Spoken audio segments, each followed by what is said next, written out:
menerima jawaban doa. Alangkah sedihnya jika kita berdoa tetapi kita tidak menerima apa-apa. Betapa setiap orang sangat menginginkan agar doa dan permintaannya kepada Tuhan selalu dikabulkan Tuhan. Apalagi di tengah pandemi COVID-19 sekarang ini. Memang Tuhan berkata dalam firman-Nya, Matius 7 ayat 7-8, mintalah, maka akan diberikan kepadamu. Carilah, maka kamu akan mendapat. Ketuklah, maka pintu akan dibukakan bagimu. Karena setiap orang yang meminta, menerima. Dan setiap orang yang mencari, mendapat. Dan setiap orang yang mengetuk, baginya pintu dibukakan.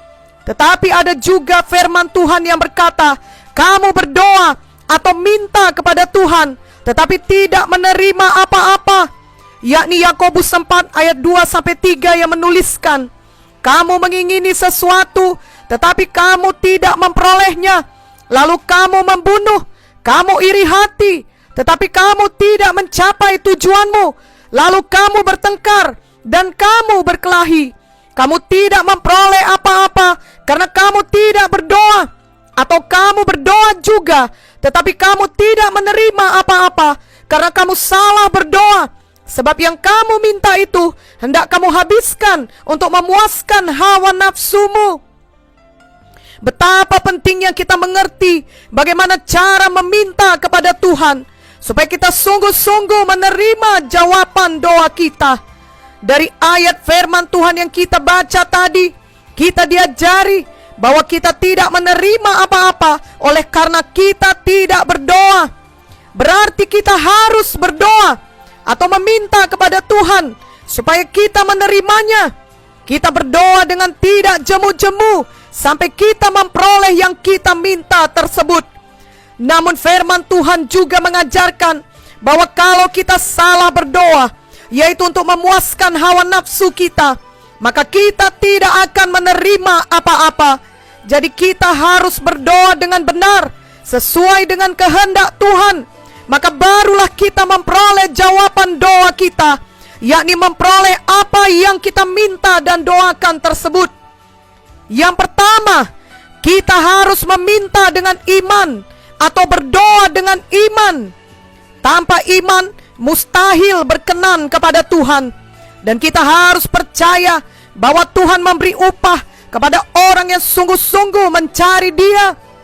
Ibrani 11 ayat 6 jelas berkata, tetapi tanpa iman, tidak mungkin orang berkenan kepada Allah. Sebab barang siapa berpaling kepada Allah, ia harus percaya bahwa Allah ada, dan bahwa Allah memberi upah kepada orang yang sungguh-sungguh mencari Dia. Sebagaimana iman kita, demikianlah dijadikan Tuhan kepada kita. Dan iman kita datang dari pendengaran kita akan firman Tuhan. Roma 10 ayat 17 berkata, jadi iman timbul dari pendengaran, dan pendengaran oleh firman Kristus. Itu sebabnya hati kita harus selalu penuh dengan firman Tuhan yang kita percayai, supaya kita memiliki iman. Lalu dengan hati kita percaya, dan dengan mulut kita mengakui iman kita, barulah kita menerima apa yang kita minta kepada Tuhan, baik kesembuhan tubuh, berkat-berkat materi, kebebasan dari ikatan-ikatan dosa manusia lama, dan lain-lain. Bahkan keselamatan jiwa kita juga diperoleh dengan percaya di dalam hati kita dan mengaku dengan mulut kita. Roma 10 ayat 9-10 berkata, sebab jika kamu mengaku dengan mulutmu bahwa Yesus adalah Tuhan, dan percaya dalam hatimu bahwa Allah telah membangkitkan Dia dari antara orang mati, maka kamu akan diselamatkan. Karena dengan hati orang percaya dan dibenarkan, dan dengan mulut orang mengaku dan diselamatkan. Setelah kita percaya dengan hati dan mengaku dengan mulut kita, maka kita harus melakukan tindakan iman. Dalam Markus 5 ayat 25-34, kita dapat membaca mengenai wanita yang sakit pendarahan selama 12 tahun. Setelah ia mendengar berita tentang Yesus, ia mengucapkan perkataan iman bahwa ia akan sembuh jika ia menjamah ujung jubah Yesus, ia kemudian bertindak dengan iman dan ia benar-benar sembuh. Setiap orang yang sakit akan memperoleh iman untuk sembuh jika ia mempercayai firman Tuhan untuk kesembuhannya. Persis seperti yang dilakukan oleh perempuan yang sakit pendarahan ini. Ia mempercayai bahwa Tuhan Yesus dapat menyembuhkannya. Ada banyak firman Tuhan atau janji Tuhan untuk kesembuhan kita. Misalnya Mazmur 103 ayat 3 yang berkata, Dia yang mengampuni segala kesalahanmu, yang menyembuhkan segala penyakitmu. Juga 1 Petrus 2 ayat 24 yang berkata, Ia sendiri telah memikul dosa kita di dalam tubuhnya di kayu salib, supaya kita yang telah mati terhadap dosa hidup untuk kebenaran. Oleh bilur-bilurnya kamu telah sembuh. Seseorang yang mengalami serangan penyakit harus mempercayai firman Tuhan ini dan kemudian mengakuinya dengan iman bahwa oleh bilur-bilur Yesus ia sudah sembuh. Seperti halnya perempuan ini mengakui atau mengucapkan imannya. Kemudian ia mulai bertindak seturut imannya tersebut. Ia tidak lagi terpuruk oleh penyakitnya, tetapi ia percaya, lalu ia bersuka cita, ia bergembira, sehingga kuasa Tuhan turun dan ia dapat menjadi sembuh. Jadi iman yang sejati adalah percaya kepada firman Tuhan dalam hati, lalu mengakui firman Tuhan tersebut dengan mulutnya dan bertindak dengan tindakan iman. Iman seperti inilah yang menurunkan kuasa Tuhan. Betapa pentingnya setiap anak Tuhan harus bersungguh-sungguh hati membaca atau menerima firman Tuhan tiap-tiap hari, sehingga imannya terus bertumbuh dari firman Tuhan yang telah dipercayainya dengan segenap hati. Dengan demikian, doa permintaan kita juga selalu sesuai dengan firman Tuhan atau sesuai dengan kehendak Tuhan. Doa demikianlah yang dijawab Tuhan. 1 Yohanes 5 ayat 14 berkata, Dan inilah keberanian percaya kita kepadanya, yaitu bahwa ia mengabulkan doa kita jikalau kita meminta sesuatu kepadanya menurut kehendaknya. Selanjutnya, kita juga harus menjadi pelaku semua firman Tuhan, agar tidak ada halangannya doa kita dijawab Tuhan. 1 Yohanes 3 ayat 22 berkata, Dan apa saja yang kita minta, kita memperolehnya daripadanya, karena kita menuruti segala perintahnya dan berbuat apa yang berkenan kepadanya. Jadi selain kita percaya kepada firman Tuhan, kita juga harus patuh kepada semua firman Tuhan, yakni menjadi pelaku firman Tuhan, bukan pendengar saja. Yakobus 1 ayat 22 jelas berkata, Tetapi hendaklah kamu menjadi pelaku firman, dan bukan hanya pendengar saja, sebab jika tidak demikian, kamu menipu diri sendiri. Itu sebabnya semua kita harus terus bertumbuh dalam Tuhan, tiap-tiap hari menanggalkan manusia lama yang hidup dalam hawa nafsunya yang lama, yang penuh dengan kepentingan diri sendiri. Seterusnya, marilah kita memakai manusia baru yang terus-menerus diperbaharui sepanjang hidup kita. Itu sebabnya tiap-tiap hari kita harus menerima firman Tuhan, agar kita dibaharui dalam hati dan pikiran kita. Dengan demikian, kita dapat selalu mengenal kehendak Tuhan, apa yang baik, yang berkenan, dan yang sempurna.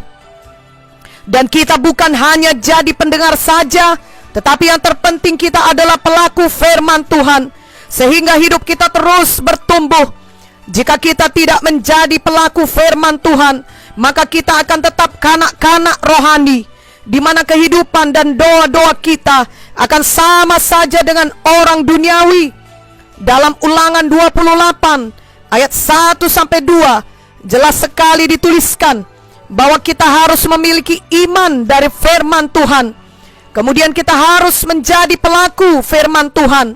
Barulah segala berkat-berkat datang kepada kita dan doa-doa kita dijawab Tuhan.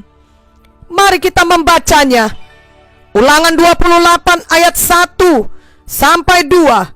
Jika engkau baik-baik mendengarkan suara Tuhan Allahmu dan melakukan dengan setia segala perintahnya yang kusampaikan kepadamu pada hari ini, maka Tuhan Allahmu akan mengangkat engkau di atas segala bangsa di bumi. Segala berkat ini akan datang kepadamu dan menjadi bagianmu jika engkau mendengarkan suara Tuhan Allahmu. Contohnya, kita harus selalu mengampuni orang yang bersalah kepada kita, supaya dosa kita pun diampuni Tuhan. Jika tidak demikian, Tuhan tidak dapat menjawab doa-doa kita, oleh karena dosa-dosa kita menghalangi Tuhan untuk menolong kita.